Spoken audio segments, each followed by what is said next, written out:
नमस्कार दोस्तों, मैं अचल कुमार पांडे आप सभी का हमारे चैनल में हार्दिक स्वागत एवं अभिनंदन करता हूं। तो आज के इस वीडियो में, इस क्लास में हम भारत को यानी अपने इंडिया को हम विस्तृत में समझने का एक प्रयास करेंगे। तो ये जो वीडियो होगा, ये जो क्लास होगा, ये भारत के मानचित्र के सेक्शन का मास्टर वीडियो होगा। और इस मानचित्र के सेक्शन में हम भारत के मानचित्र से संबंधित जितनी भी सारी डिटेल्स हैं, सारी चीजों को समग्रता से अध्ययन करने का एक प्रयास करेंगे।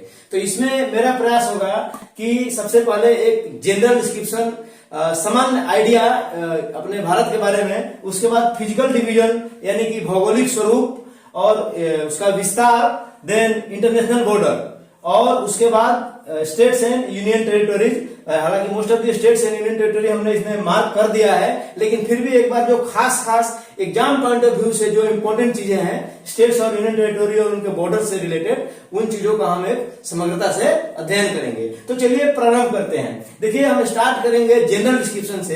तो ये इंडिया का मैप है, यानी भारत का ये जो पॉलिटिकल मैप है, इसको हम मैप को देख रहे होंगे, सारी चीज क्लियर हो रही है। लेकिन फिर भी एक बार हम देखेंगे कि जो इंडिया है हमारा एक्चुअल में कहां पे अवस्थित है, ग्लोब में कहां पे अवस्थित है, इंटरनेशनली इंडिया का पोजीशन क्या है। तो वहां से चीजों को हम एक बार समझने का प्रयास करेंगे, वर्ल्ड में इसका क्या पोजीशन है। तो देखिए, जो इंडिया हमारा जो कंट्री है, अगर हम एरिया के आधार पर इसको हम देखें तो इंडिया का पोजीशन वर्ल्ड में 7वां है। तो अगर उनका क्रम देखें तो सबसे पहले जो सबसे बड़ी जो कंट्री है एरिया के हिसाब से रसिया है, उसके बाद कनाडा है, उसके बाद यूएसए है, उसके बाद चाइना है, चौथे नंबर पे, 5वें नंबर पे ब्राजील है, 6ठे नंबर पे ऑस्ट्रेलिया है, 7वें नंबर पे हमारा इंडिया है। एक बार फिर से, USA, Russia, Canada, USA, China, Brazil, Australia, then India.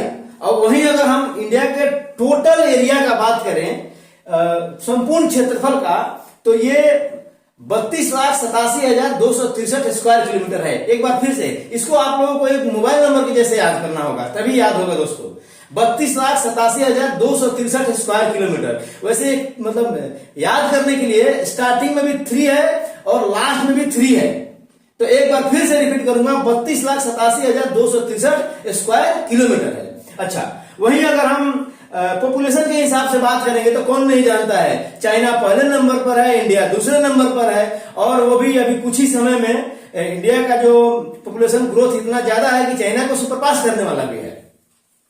तो वैसे तो अभी सेंसस होने वाला था, अभी लेटेस्ट सेंसस हुआ नहीं है, लेकिन पिछली सेंसस का हम अगर बात करें तो ऑलमोस्ट 130 से 35 करोड़ के आसपास में आबादी है इंडिया की।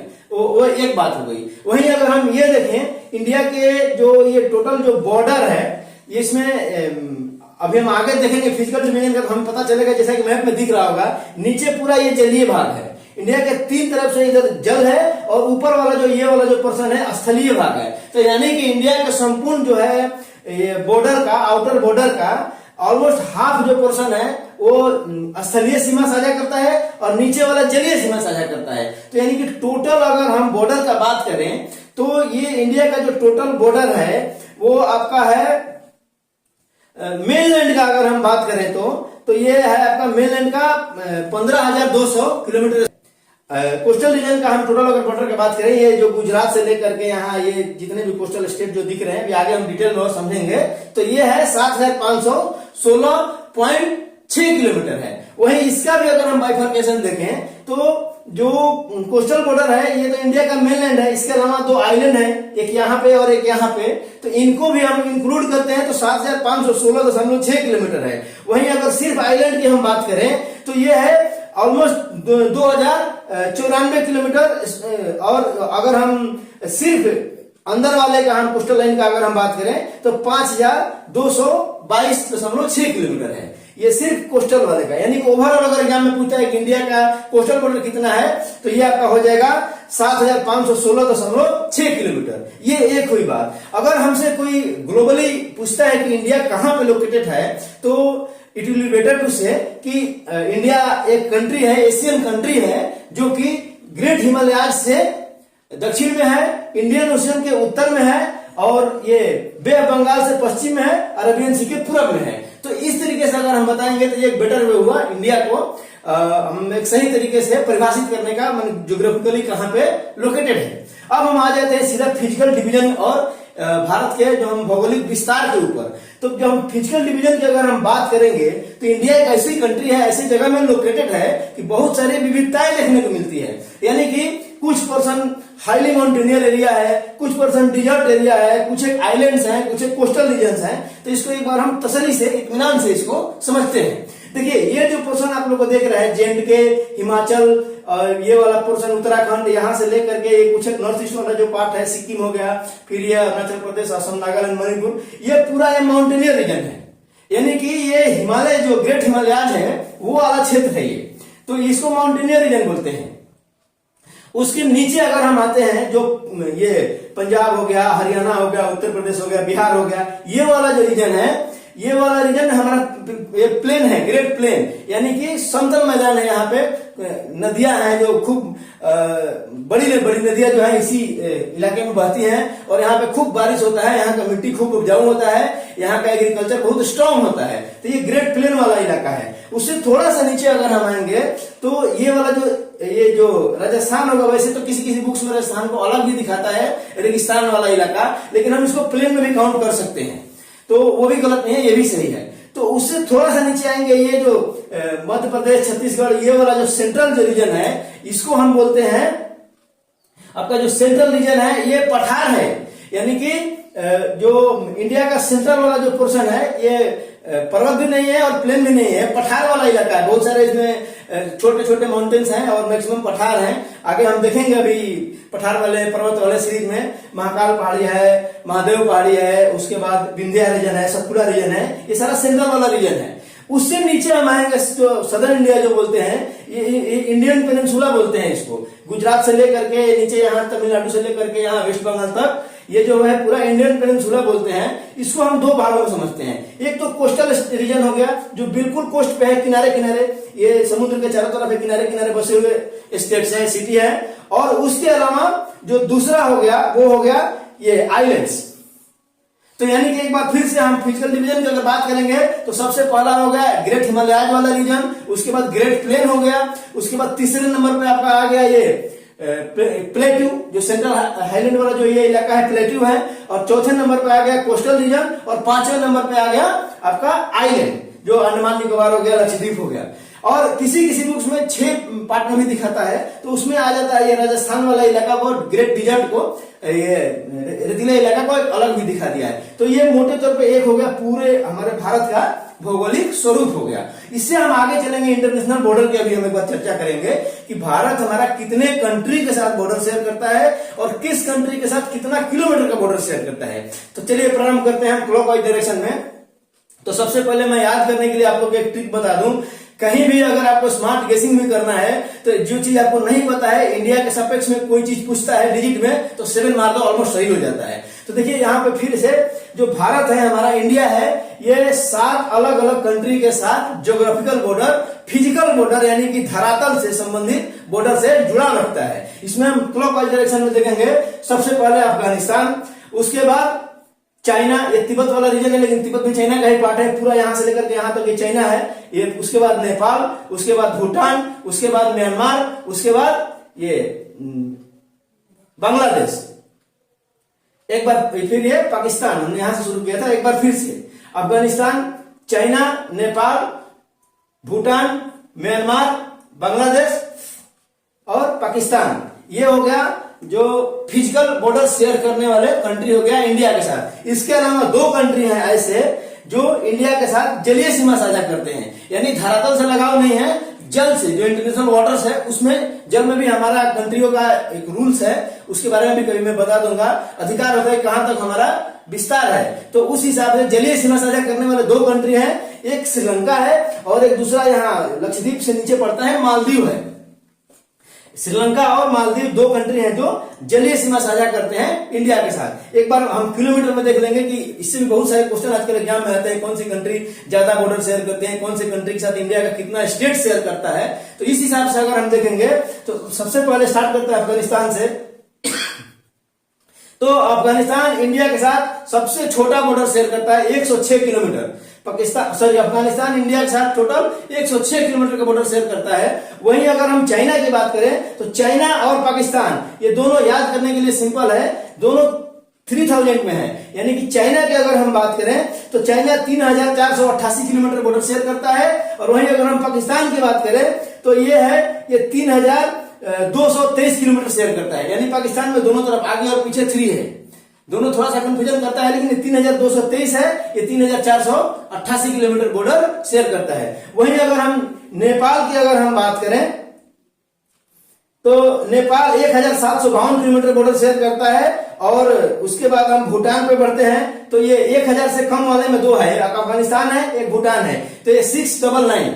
किसी भी बुक में 700 भी नहीं देता है, तो आप लोग को याद करना होगा 699, यानी 1000 से कम में 2 ही है, तो एक तो बहुत ही कम है 106, और ये 699 किलोमीटर है। उसके बाद अगर हम म्यांमार में बढ़ते हैं तो म्यांमार इंडिया के साथ 1600 किलोमीटर का बॉर्डर शेयर करता है, ये म्यांमार हो गया। उसके बाद ये बांग्लादेश देश है, बांग्लादेश इंडिया के साथ सबसे ज्यादा सीमा साझा करता है, यानी 4996.6 किलोमीटर। एक बार फिर से, हमेशा हर बुक में डेसिमल फ्रैक्शन नहीं देता है, तो 4096.6 किलोमीटर, एक करेक्शन है, 4096.6 किलोमीटर बांग्लादेश इंडिया के साथ बॉर्डर शेयर करता है।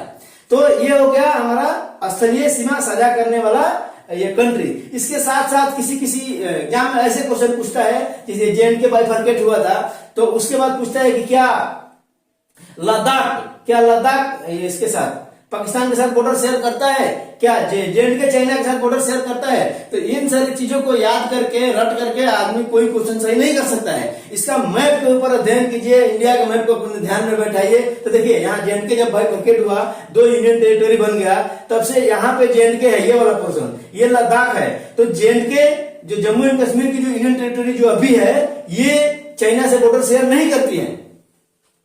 तो मैथ का ये अवधारणात्मक सब्जेक्ट है, ज्योग्राफी अवधारणा होनी चाहिए और समझ होनी चाहिए, तभी ज्योग्राफी का क्वेश्चन आदमी सॉल्व कर पाएगा। अच्छा, उसके बाद हम अभी चलते हैं, एक बार स्टेट और यूनियन टेरिटोरी की चर्चा करेंगे, क्योंकि J&K जब बाइफरकेट हुआ उसके बाद से बहुत स्टूडेंट गलती करते हैं। तो आज के डेट में जो हमारे पास मैप है, इस मैप के हिसाब से भारत में 28 राज्य और 8 केंद्र शासित प्रदेश हैं। एक बार फिर से 28 राज्य और 8 केंद्र शासित प्रदेश है, उसमें कहीं कहीं 7+1 भी लिखा रहता है, यानी कि 7 केंद्र शासित प्रदेश, और एक जो दिल्ली है वो नेशनल कैपिटल टेरिटोरी है। हमने सारे नेशनल कैपिटल टेरिटोरी और यूनियन टेरिटोरी को हमने मार्क किया हुआ है। यहां से चलते हैं एक बार, लद्दाख, J&K, उसके बाद ये हमारा नेशनल कैपिटल टेरिटोरी दिल्ली है, उसके बाद ये दिल्ली है सॉरी, और ये चंडीगढ़ है। उसके बाद कंफ्यूजन यहाँ पे है, देखिए 2 आइलैंड है, अंडमान निकोबार और ये लक्षद्वीप, ये तो क्लियर है बिल्कुल ही। यहाँ कंफ्यूजन है, जो पुडुचेरी है ये 3 अलग अलग जगह में बिखरी हुई है, लेकिन बहुत स्टूडेंट को ये क्लियर नहीं होता है। इसका पोजीशन एक आंध्र प्रदेश के साथ बॉर्डर शेयर करता है, एक तमिलनाडु के साथ और एक केरल के साथ, ये तीनों ही पुडुचेरी का पार्ट है। तो एक बार फिर से, ये जो दादर नगर हवेली और दमन और दीव, ये दोनों मर्ज होकर के पिछले साल ही 2021 में सेंट्रल गवर्नमेंट ने इसको सम्मिलित कर दिया और एक हो गया ये। तो अभी एक बार फिर से गिनती करते हैं, 1 2 3 4 5 6, ये तीनों को मिला के 7 और एक ये 8। और स्टेट का मैं सारा नहीं बताना चाहूंगा, क्योंकि आप लोगों को इतना तो पता होगा ही। एक बार हम नॉर्थ ईस्ट के बारे में जरूर चर्चा करेंगे, क्योंकि किसी भी एग्जाम में नॉर्थ ईस्ट से बहुत ज्यादा ही क्वेश्चन आता है। तो नॉर्थ ईस्ट के जो 7 स्टेट्स हैं, इसका एक बार मैं साइक्लिक फॉर्म में बताना चाहूंगा, starting from Arunachal Pradesh, Assam, then Arunachal Pradesh, then Nagaland, Manipur, ये मिजोरम और ये त्रिपुरा। एक बार फिर से ये वाला, फिर मेघालय, ये वाला अरुणाचल प्रदेश, असम, अरुणाचल प्रदेश, नागालैंड, मणिपुर, मिजोरम, त्रिपुरा, मेघालय, ये इनका साइक्लिक मतलब क्लॉकवाइज डायरेक्शन में इनका क्रम है। इसमें बहुत सारा क्वेश्चन बनता है कि नॉर्थ ईस्ट का कौन सा स्टेट है जो ऑल स्टेट से बॉर्डर शेयर करता है। ये है ये असम, जो कि वाई शेप में आप लोग को मैप में दिख रहा होगा। ये सारे के सारे स्टेट से, नॉर्थ ईस्ट के स्टेट से बॉर्डर शेयर करता है। बहुत क्वेश्चन आता है म्यांमार के साथ कौन सा स्टेट बॉर्डर शेयर करता है। आप लोगों को मैप का जब तक ध्यान नहीं रहेगा तब तक आप क्वेश्चन नहीं शेयर कर सकते। म्यांमार बोलते पता नहीं कि इंडिया के पूरब में म्यांमार है। एक चीज मैं इसमें फिजिकल डिवीजन और विस्तार में एक चीज बताना मैं भूल गया था, मैं यहाँ पे बताना चाहूंगा। जो इंडिया का जो हमने विस्तार आपको बताया था, इंडिया को हम अगर ग्लोबली देखें कि इंडिया हमारा ये ग्लोब में हमारा कहां पर अवस्थित है, ये बेसिक चीज है बिल्कुल। तो इंडिया हमारा अक्षांश और देशांतर में अगर हम देखेंगे तो इंडिया हमारा पूर्वी देशांतर और उत्तरी जो है अक्षांश में अवस्थित है। वहीं अगर हम चतुर्थांश की बात करें तो ग्लोब में इंडिया का पोजीशन यहाँ है, यानी कि चतुर्थांश इस वाला पोर्शन में है। तो यहां से इधर पूरब है, तो पूर्वी गोलार्ध और उत्तरी अक्षांश में इंडिया अवस्थित है। यानी कि इससे यह तात्पर्य है कि ये हमारा इक्वेटर है, विषुवत रेखा है, यानी कि 0 डिग्री से ऊपर है और यहाँ 180 डिग्री से नीचे है। यहां से हम बात करें तो 0 डिग्री से आगे है और 180 डिग्री से पहले है। तो इस हिसाब से हम अगर बात करें तो इंडिया के जो वेस्टर्न मोस्ट जो पॉइंट है, जो बिल्कुल पश्चिमी भाग है 68 डिग्री 7 मिनट है, और पूर्वी भाग जो है, जो ईस्टर्न मोस्ट जो भाग है 97 डिग्री 25 मिनट है। एक बार फिर से वेस्टर्न मोस्ट जो पॉइंट है 68 डिग्री 7 मिनट और ईस्टर्न मोस्ट जो पॉइंट है 97 डिग्री 25 मिनट। वहीं हम नॉर्दर्न मोस्ट पॉइंट की बात करें तो ये है 37 डिग्री 6 मिनट, और सदर्न मोस्ट पॉइंट जो मेनलैंड का है 8 डिग्री 4 मिनट, और आइलैंड को अगर इंक्लूड करते तो 6 डिग्री 4 मिनट। एक बार फिर से इनका हम नाम देख लेते हैं। 68 डिग्री 7 मिनट में यहाँ जो गुजरात में पॉइंट है, ये ग से गुजरात और ग से उसका भी नाम है गोरमोता। इस जगह का भी नाम एग्जाम में पूछता है, ये गोरमोता है और ये 97 डिग्री 25 मिनट ये किबिथु है। और वहीं हम अगर यहाँ नॉर्दर्न मोस्ट पॉइंट की बात करें तो ये है इंदिरा कौल, और ये है इंदिरा, ये वाला इंदिरा पॉइंट है, और ये केप केमोरिन है। मतलब इंडिया का मेन लैंड का जो 8 डिग्री 4 मिनट वाला जो पॉइंट है, ये केप केमोरिन या कन्याकुमारी बोलते हैं। अगर द्वीपों सहित पूछ ले तो ये है इंदिरा पॉइंट। तो यानी कि नॉर्थ और साउथ में इंडिया इंदिरा कौल से लेकर इंदिरा पॉइंट के बीच में अवस्थित है। ये आप लोग को याद करने के लिए आसान होगा, इंदिरा कौल से लेकर के इंदिरा पॉइंट। और ये इंदिरा पॉइंट कहां पे है, तो अंडमान निकोबार जो आइलैंड है उसका सबसे दक्षिणतम, निकोबार का सबसे दक्षिणतम आइलैंड है ग्रेट निकोबार, वहीं पे ये इंदिरा पॉइंट अवस्थित है। ये बात हो गया। अब इसके बाद हम एक बार थोड़ा सा ग्लिम्स देना चाहेंगे ये ट्रॉपिक ऑफ कैंसर और इंडियन स्टैंडर्ड टाइम का। हालांकि इसमें ज्यादा टाइम नहीं लूंगा मैं, क्योंकि इसका हमने सोचा है कि डिटेल में अलग से वीडियो दोनों का अलग अलग बनाऊंगा तो चीजें ज्यादा समझ में आएगा।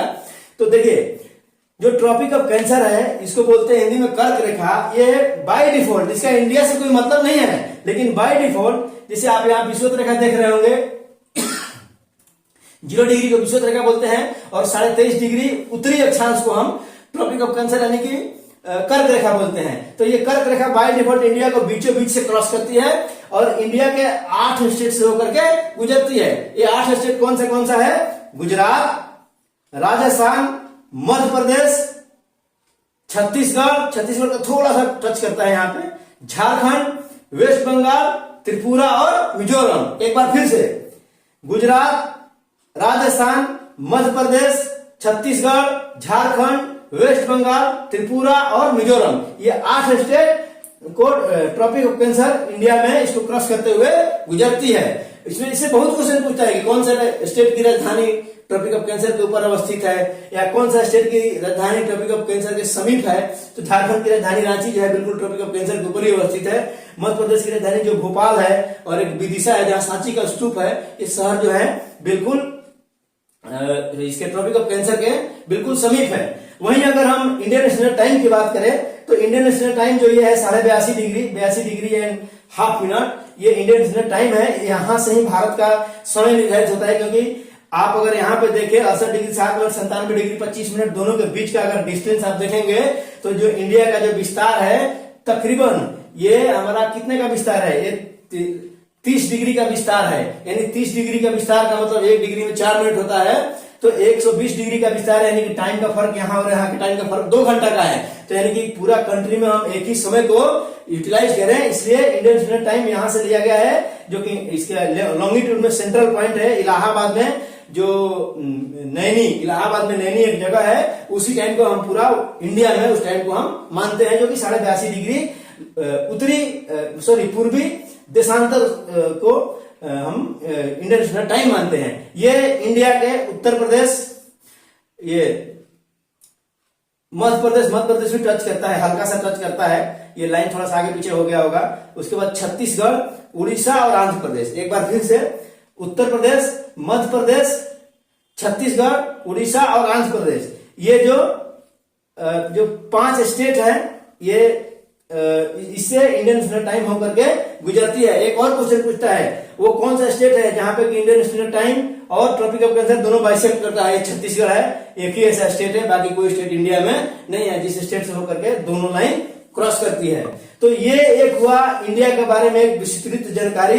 तो मुझे उम्मीद है, मुझे विश्वास है कि आप लोग अगर इस वीडियो को लास्ट तक देखेंगे और इत्मीनान से समझेंगे तो एक बहुत बड़े स्तर पे कॉन्फिडेंस बिल्डअप होगा और आप लोगों को बहुत सी चीजें एक साथ समझ में आएगी। अब इसके आगे में लगातार ये सीरीज जारी रहेगा, माउंटेन सीरीज को एक साथ, फिर जो है ग्रेट प्लेन के जो टेक्निकल डिटेल्स है उसको एक साथ, पूरे पठार को एक साथ, फिर नदियों को एक साथ कंटिन्यू हम ये सीरीज जारी रखेंगे। तब तक के लिए बहुत बहुत धन्यवाद। स्वस्थ रहे, मस्त रहे, व्यस्त रहे। बहुत बहुत धन्यवाद, शुक्रिया, थैंक यू।